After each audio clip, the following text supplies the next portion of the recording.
Or again, vitakka is like when you're using a compass to draw a circle. Vitakka is like the point of the compass with the needle that pierces the paper.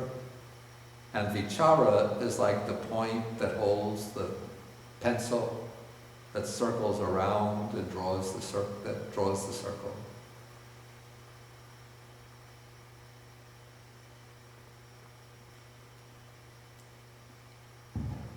Okay, then as the mind settles down on the object, even before it goes into the jhana, but even early stages, as sort of the chaos of discursive thinking settles down and the mind is able to keep itself fixed on the object, there starts to rise a kind of sense of exhilaration or ecstatic or blissful joy.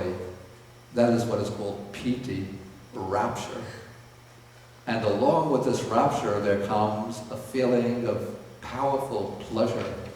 It's not just a gross sensual pleasure, but it's a physical pleasure felt throughout the body, which is sukha, the fourth quality that's mentioned.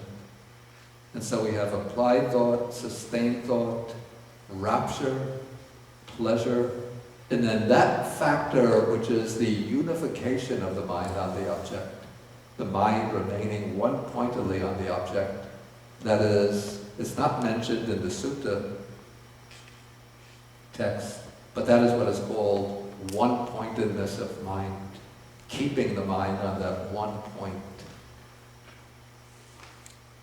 the object of meditation.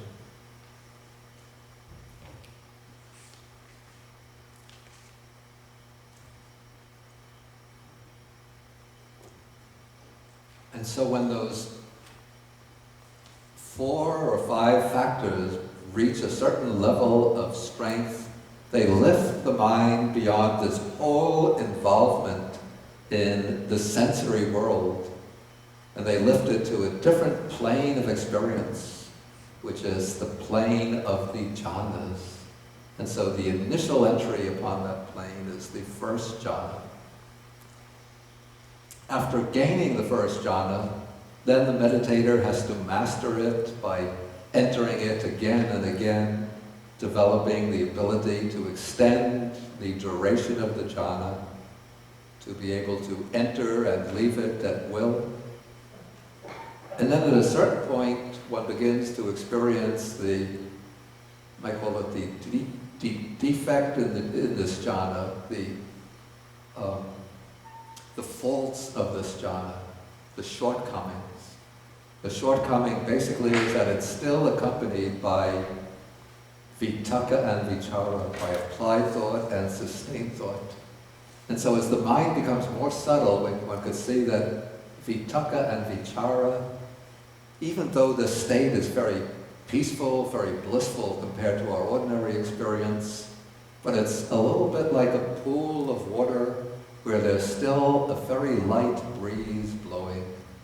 And so the water, relatively, it's still and quiet, but if we look carefully, we could see that there's still very light wavelets, little ripples on the surface of the water.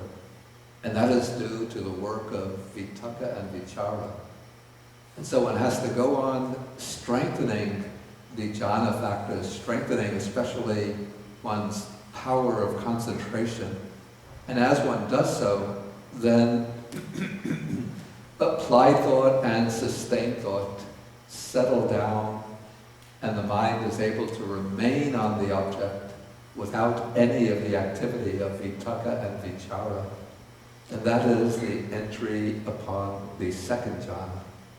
And so the formula runs here. I'm on page 451, paragraph 21.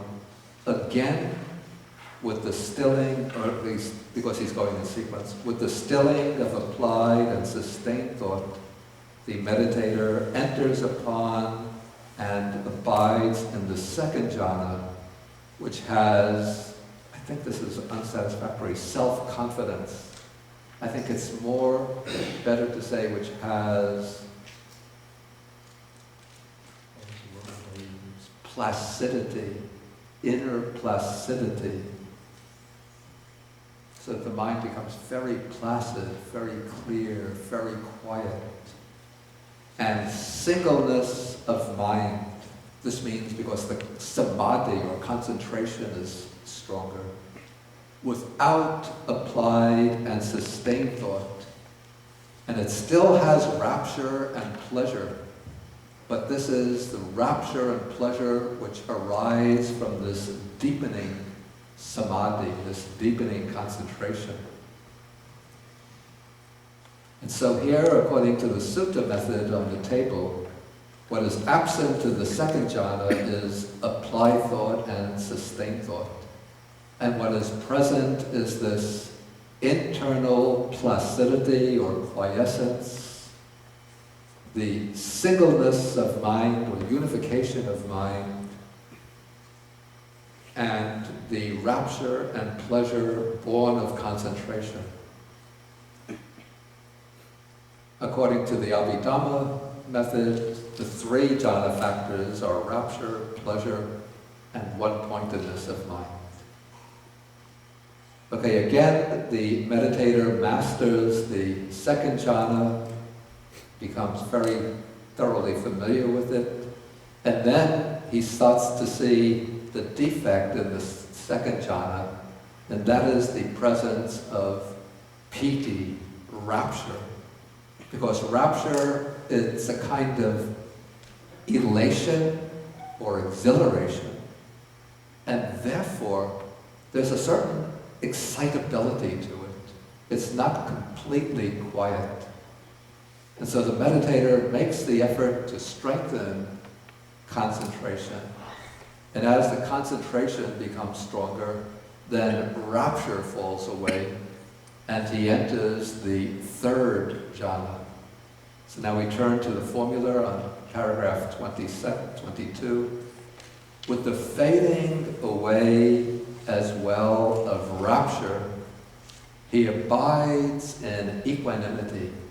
Now equanimity starts to become more prominent. And he is mindful, he has mindfulness and clear comprehension. Still feeling pleasure with the body, he enters and abides in the third jhana, which the Noble Ones describe in such a way as he has a pleasant abiding who has equanimity and is mindful. So with the attainment of the third jhana, certain qualities which have been present all along start to become more prominent, even to the point that the text actually mentions them. These are equanimity, mindfulness, and awareness or clear comprehension. Rapture is gone, but the meditator still is experiencing this pleasure or bliss that's pervading the whole body. And so, according to the Abhidhamma method, the two factors of the third jhana are pleasure and one-pointedness of mind. Okay, again, the meditator masters the third jhana, and then looking at it in retrospect, he sees that the third jhana is still a little bit imperfect or unsteady because it has pleasure, pleasant feeling. And that pleasant feeling is a kind of catch point for attachment, for clinging. So there's a tendency for the mind to cling to that pleasure of the third jhana. And so the meditator sees that it would be a much subtler state if this pleasure were replaced by the feeling that's called neither painful nor pleasant. And so again, he makes the effort, continues with the meditation, and then when the power of concentration becomes strengthened, then he enters the fourth jhana. And that is described here in paragraph 23 with the abandoning of pleasure and pain, and with the previous disappearance of joy and grief, he enters and abides in the fourth jhana, which has the feeling is neither painful nor pleasant feeling, and it has purity of mindfulness due to equanimity. It is as one moves from the third jhana to the fourth jhana, what is abandoned is the pleasure of the third jhana. And so now in the fourth jhana, the feelings that are absent of the other four feelings, pleasure and pain and joy and grief. The feeling that's present is this feeling that's neither painful nor pleasant. It's a very tranquil, very, very peaceful feeling. And when it's accompanied by mindfulness, which is now very pure and very powerful, because it's now generated by this equanimity and accompanied by this equanimity. And so now in the fourth jhana, the two factors, according to the Abhidharma method, are the feeling, which is neither painful nor pleasant feeling, and the constant, which is one-pointedness of mind.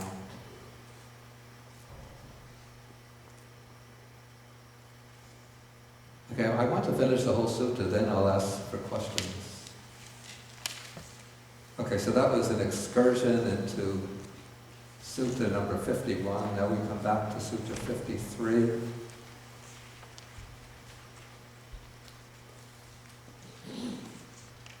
Now within the training, the achievement of the four jhanas is used as the basis for developing the higher knowledges.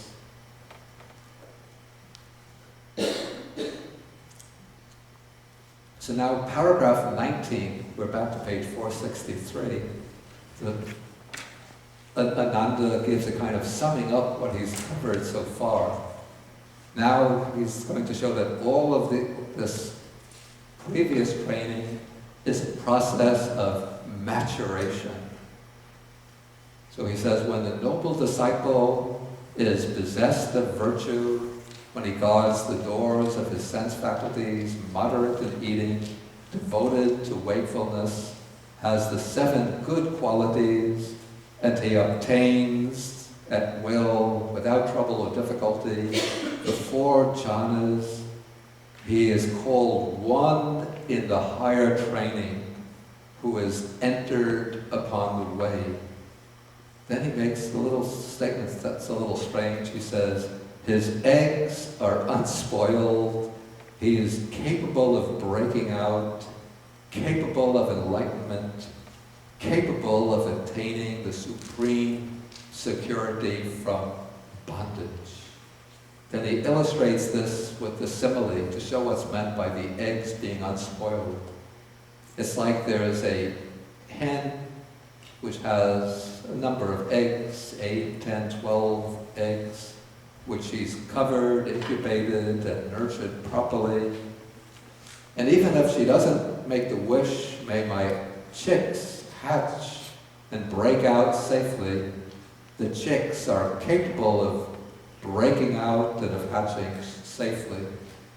And so when the noble disciple has all of this background of training, then his eggs are unspoiled, he's capable of breaking out, capable of enlightenment, capable of attaining the supreme security from bondage. And now Ananda is going to show how the disciple uses this pure mindfulness and equanimity of the 4th jhana as a basis for gaining the 3 higher knowledges.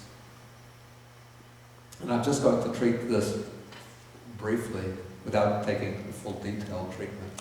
For the details, you can just go back and read Sutta 51.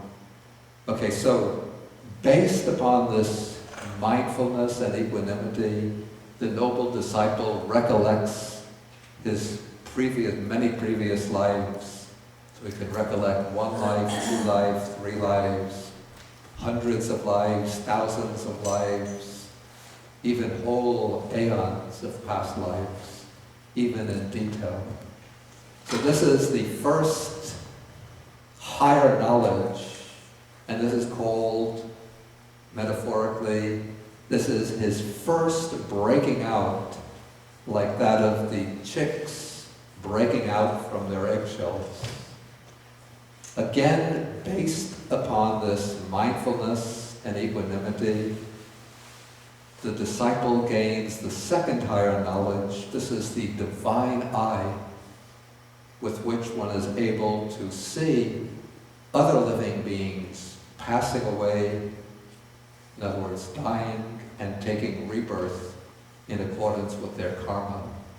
And so, from the 4th jhana, the disciple directs his spiritual vision out upon the world and sees all over the world people passing away and then taking rebirth, and sees how they are being reborn in accordance with their karma from their previous lives.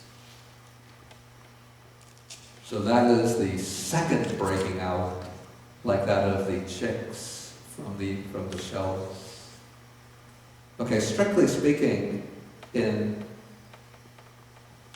according to the teaching, to achieve full liberation, it's not necessary to gain those recollection of past lives and the divine eye. But what's very common in the Majjhima Nikaya is to bring in all 3 of these higher knowledges.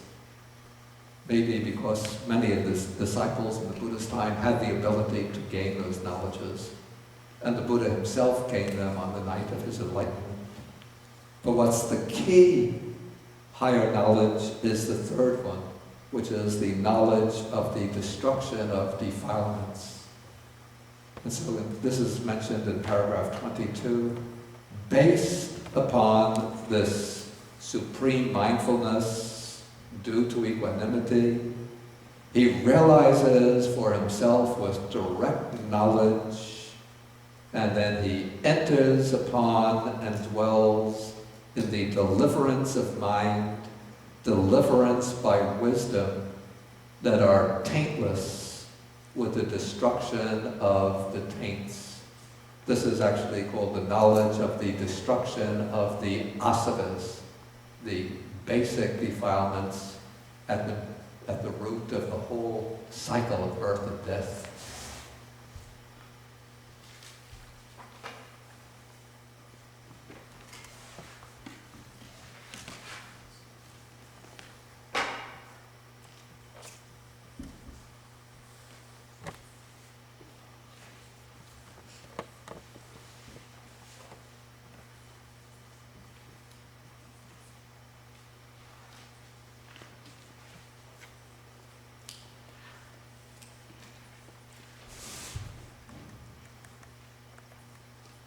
And so there are 3 asanas. Oh, my memory is a little cloudy today. Anybody can help me remember them? In the exact order in which they come down in the text?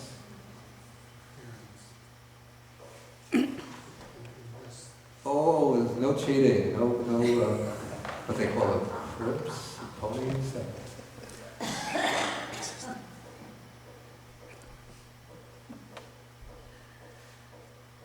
I thought you were going to offer them to us. Bill? You know, when you answer correctly, you'll get a pleasant bang. If you answer incorrectly, you get the buzz. Hatred. Buzz.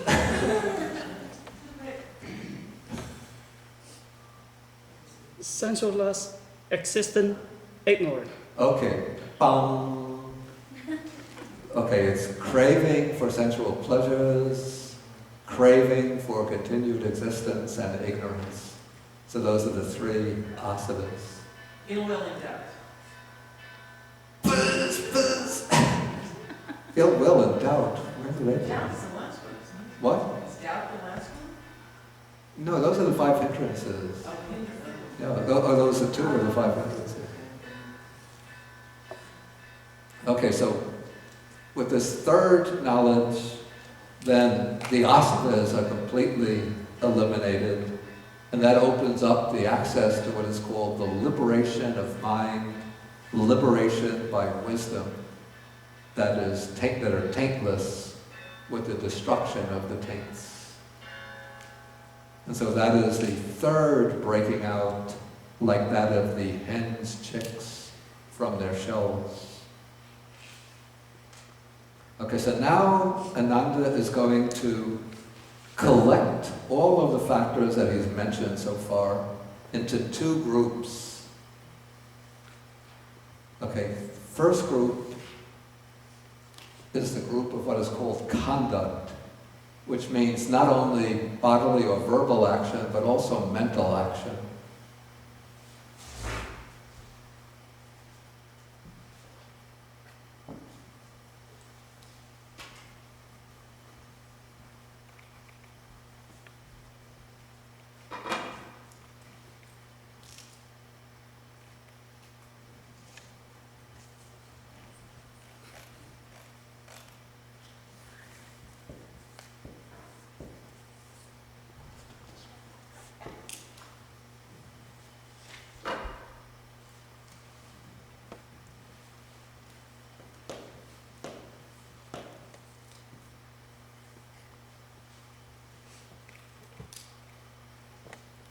Okay, so we have under charana, or conduct. The word charana actually comes from the word charity, which means to walk. And so this is the way one conducts oneself, the way one walks one's life, so to speak. So, possessing virtue, a virtuous behavior, that belongs to conduct. Guarding the doors of the sense faculties, being moderate in eating, being devoted to wakefulness, the 7 good qualities, and obtaining the 4 jhanas, obtaining at will the 4 jhanas. So those make up 15 factors altogether. Virtuous behavior, guarding the sense doors, being moderate in eating, wakefulness, that's 4. Wait. Yeah, those are 4. The 7 good qualities make 11, and then the 4 jhanas make 15. So we have 15 factors under good conduct.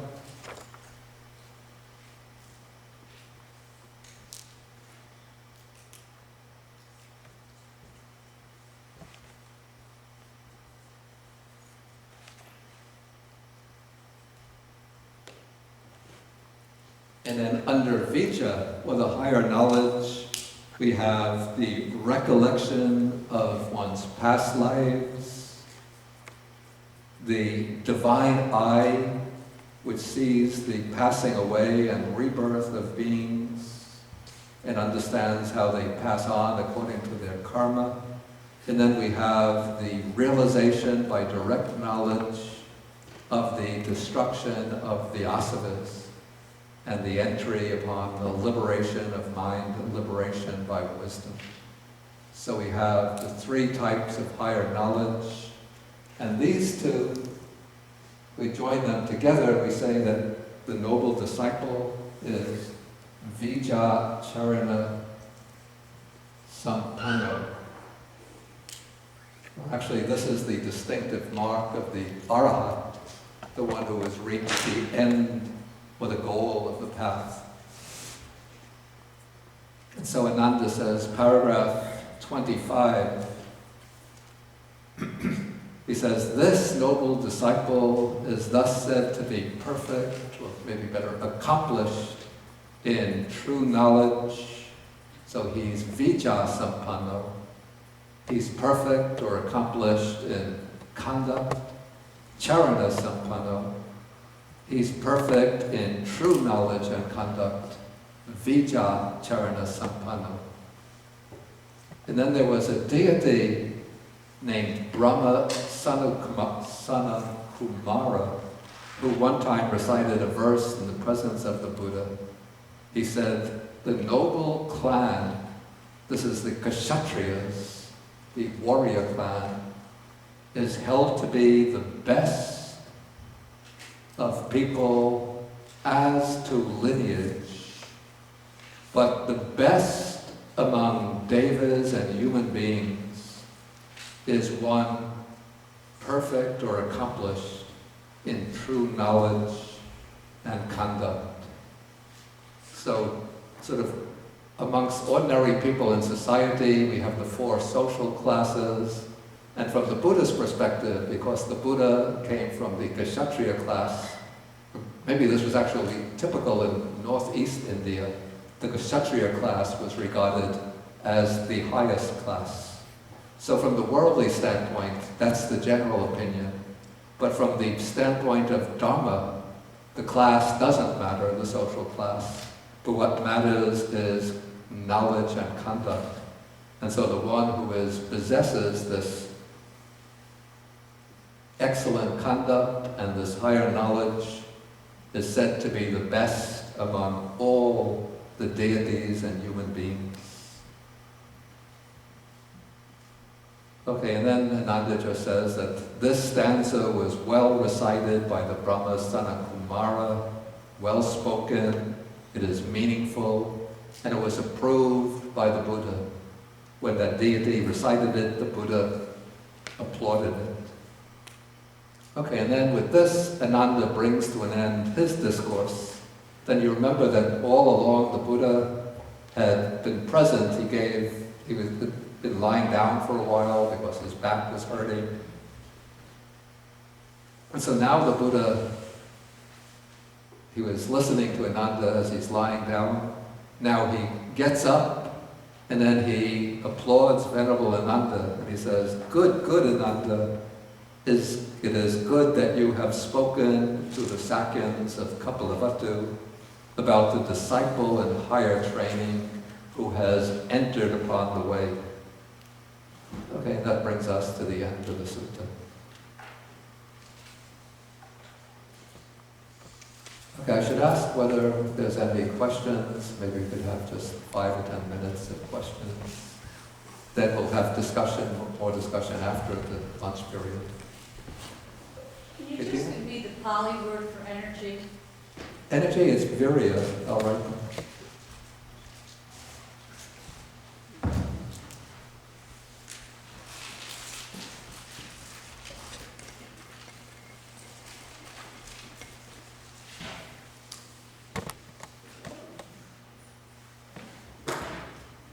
Can you see?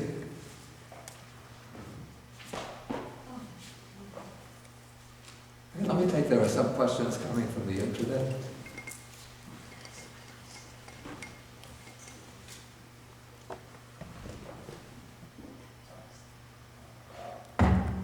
It seems to me that many aspects of the 7 good virtues or good qualities are related to the ego self, such as shame and energy driven by willpower. If one really needs to go in some park without public toilets, should he hold it because of shame? How would a selfless person act?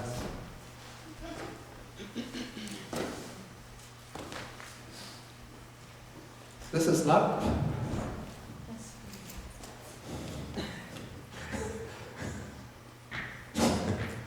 Okay, this is a rather complicated matter. Any simple questions?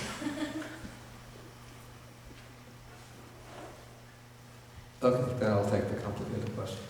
Okay, first, the sense of what's called shame, or here again, it's not shame, but more self-respect. It's not really related to the ego self, in my opinion, but it's a way of using the sense of self to develop a sense of let us say, a sense of restraint over the disposition towards unwholesome actions and to serve as a motivation towards wholesome actions. But it's not intended to bolster the ego as a way of exalting oneself over others. And of course, some people can apply energy driven by a kind of will to power, but this is an energy which is not motivated by personal ambition, but by the effort to actually overcome the clinging to the view of self. Then if one has to go to the toilet, I don't know if it's night and nobody is around and one has to go very urgently, one could go in the public park, maybe dig a hole and then bury what is deposited. But normally one would look for like a restaurant, a gas station.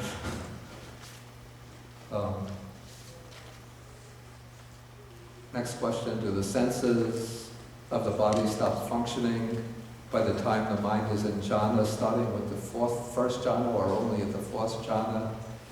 The way I understand it, some people say that the senses completely stop functioning even in the first jhana, but it seems to me that even in the first jhana, one is not aware of sense objects, but if there's a strong sense object imposing, one will be able to pick it up. For example, if there's a loud sound, a loud noise, that will sort of register in the mind and one will emerge out of the jhana. But it seems normally within like the fourth jhana, one would not be aware of sense objects, but here we have an expert on the question whether one could hear sounds in the fourth jhana. She's written a section of her dissertation on that topic, so if, well, this person is someplace else, not in the room right now, if you want to discuss it, maybe you could get the thesis of Venerable Cynthia and read on hearing sounds in the fourth jhana. Any other questions?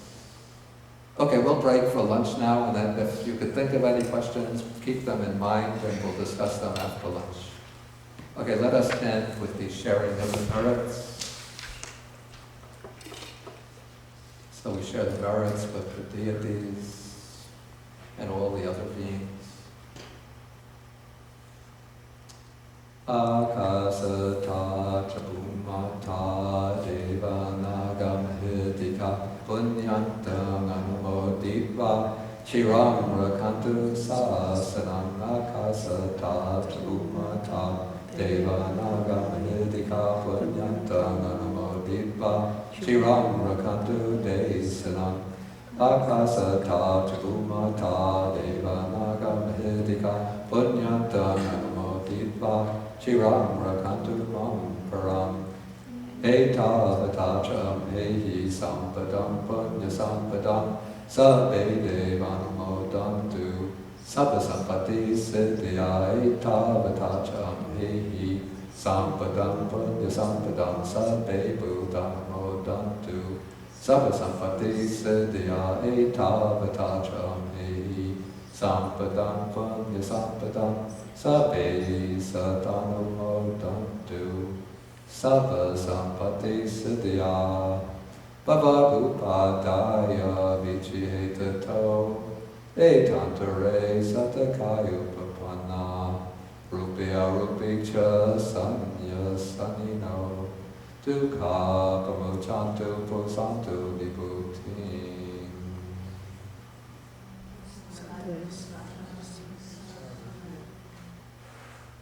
Okay, I should mention just that next weekend there will be a meditation retreat on Brahma Viharas, actually starting on the 27th, May 27th. Is there still scope to register for that? So if you're interested to take the retreat, this is especially emphasizing the meditation on loving kindness, but also bringing in compassion, altruistic joy, equanimity. Venerable Dhammadipa, the abbot, will be conducting the retreat. Starts on the 27th and ends on June 1st. And so we won't have the class next Saturday, but the next class will be in 2 Saturdays, that is June 4th And the next class will take Sutta number 57. This is interesting and a little bit amusing sutta called the dog duty ascetic, about some of the practices that were observed in India during the Buddha's time. And one sometimes sees them in India even today.